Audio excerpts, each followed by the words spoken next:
Uma cidade inteira foi destruída, rápido o suficiente para ninguém fugir. Não por guerra, não por invasão, por algo que ainda hoje a ciência não consegue explicar completamente. Entre as ruínas, os arqueólogos encontraram algo que chamou a atenção. Peças de cerâmica inacabadas, jarros pela metade, como se o trabalho tivesse sido interrompido. As mãos entram na argila antes do sol nascer. Ele amassa o barro de volta, recomeça, gira o torno outra vez, como quem dá mais uma chance sabendo exatamente o que vai encontrar. As peças ao redor da oficina contam a história dessas tentativas. Jarros que foram refeitos 3, 4 vezes. Mas hoje, a forma simplesmente não obedece.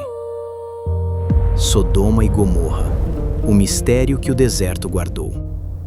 Há mais de 3.000 anos, em algum ponto do que hoje chamamos de Jordânia, uma cidade desapareceu de forma tão violenta que deixou marcas no solo até hoje.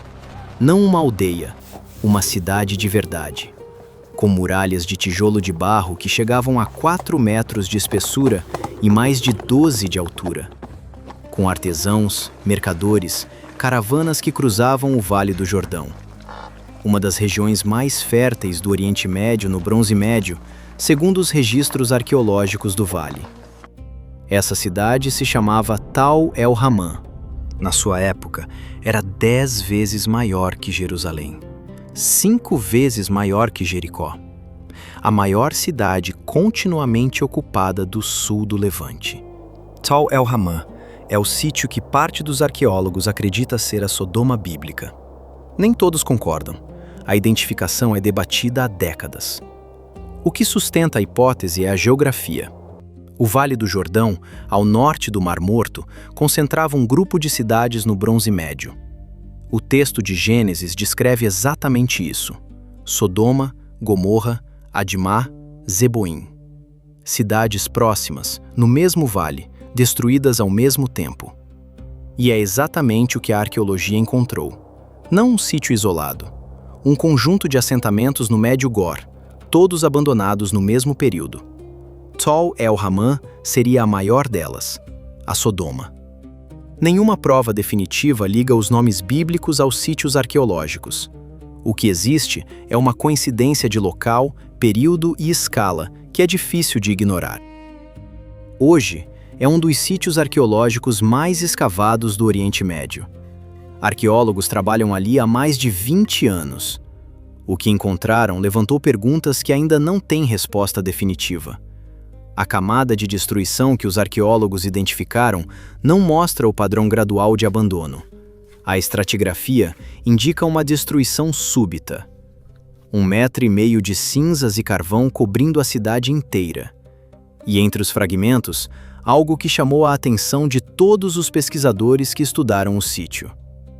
Cerâmica derretida por fora, intacta por dentro. Pense nisso por um momento. A superfície externa do jarro, vitrificada, transformada quase em vidro por calor extremo. O interior, preservado, como se nunca tivesse sido tocado pelo fogo. Isso não é o padrão de um incêndio comum. Num incêndio, o calor penetra, destrói de forma mais uniforme. A resposta deveria ser simples. Não é. Para entender o que pode ter destruído Tal el-Hammam, precisamos entender o que o calor deixou para trás. Stephen Collins dirige a escavação desde 2005, mais de 20 temporadas no mesmo chão com uma equipe da Trinity Southwest University.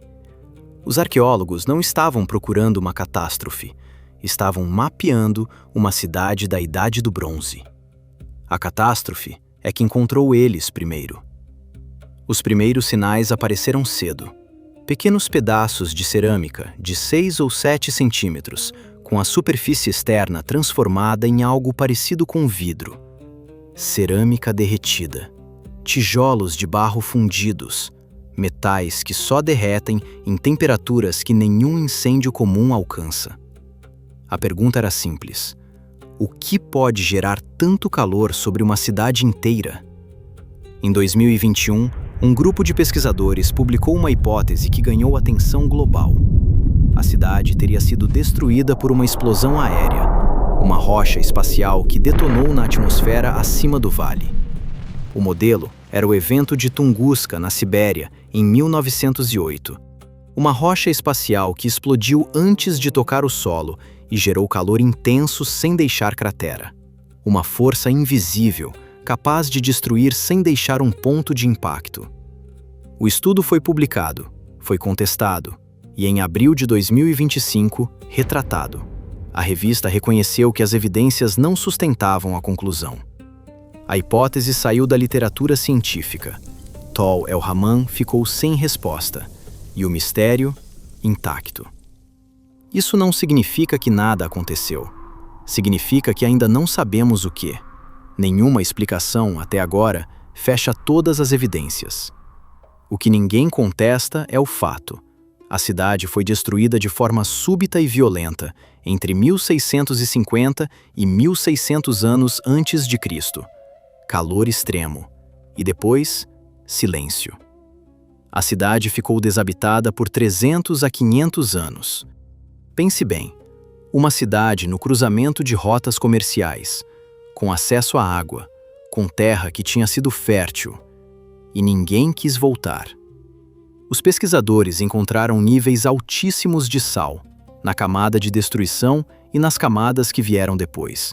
Sal o suficiente para que nada crescesse ali, por gerações.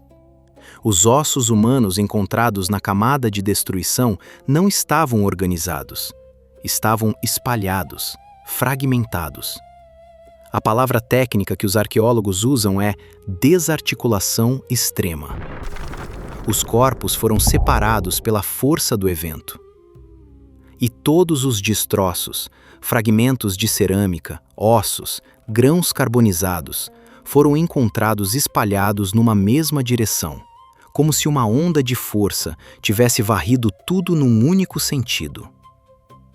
Na camada de destruição, os pesquisadores encontraram algo que não deveria estar ali: carbono diamantino, microesferas de ferro e sílica, vestígios de platina, irídio, ouro, prata, minerais que só se formam a temperaturas acima de 2000 graus Celsius. 2000 graus. Um incêndio comum chega a 800. O que passou por Tal El-Hammam era outra coisa. Existe o relato da Bíblia. O livro de Gênesis, capítulo 19, descreve a destruição de Sodoma e Gomorra. O motivo, segundo o texto, não foi uma guerra, foi uma sentença. As cidades haviam se corrompido além do ponto de retorno. O texto diz: fogo e enxofre caíram do céu. A fumaça subia como a fumaça de uma fornalha. Tudo foi consumido. A ciência ainda debate o que aconteceu fisicamente naquele vale. Que algo extraordinário aconteceu ali, poderoso o suficiente para entrar no livro mais lido da história humana, o solo confirma. A equipe de Collins escavou 14 temporadas antes de chegar à camada mais profunda. 14 verões no mesmo quadrante, raspando centímetro por centímetro. O que destruiu essa cidade ainda não foi determinado com certeza.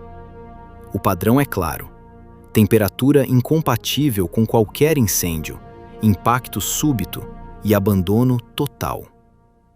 As teorias existem: meteoro, evento térmico, punição divina. Cada geração escolhe a explicação que faz sentido para ela. A verdade é que ninguém sabe, e talvez nunca saiba. Não importa se foi meteoro ou sentença. O que essa história pergunta é outra coisa. Como vivemos nossas vidas, nosso presente? Porque seja desastre natural, punição ou acidente, o nome muda, o fato não. O fim pode chegar hoje, sem aviso, sem sinal. As mãos entram na argila antes do sol nascer. O torno gira outra vez. Mas dessa vez, as peças obedecem. Cada forma que surge é precisa, cada jarro inteiro. Porque o oleiro trabalha até hoje.